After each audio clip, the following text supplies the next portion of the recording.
परल लोड गर्न आउनु भएको भाइ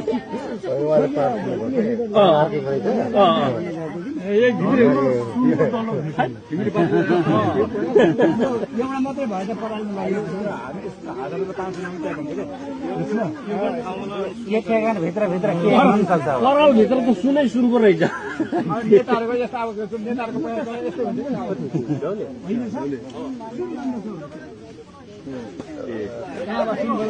है साथीहरू, सर्वहाराका नेता जेनजी पुस्ताले चाहिँ उखाडेर फ्याँकिसके पछाडि घरमा रहेको सुन चाँदी हिरा मती र बहुमूल्य सम्पत्तिलाई चाहिँ परालमुनि थन्काएका पूर्व पीएम, पूर्व जनमुक्ति सेनाका कमान्डर, पूर्व चाहिँ लडाकु र चाहिँ एउटा देशलाई चाहिँ भड्खालोतर्फ हालेका र 19-20 हजार मान्छेको बलिदान दिएका नेता हाम्रै नेता डाक्टर बाबुराम भट्टराईका चाहिँ सहकार्य मित्र प्रचण्डका घरबाट यसरी अहिले निस्किएको छ।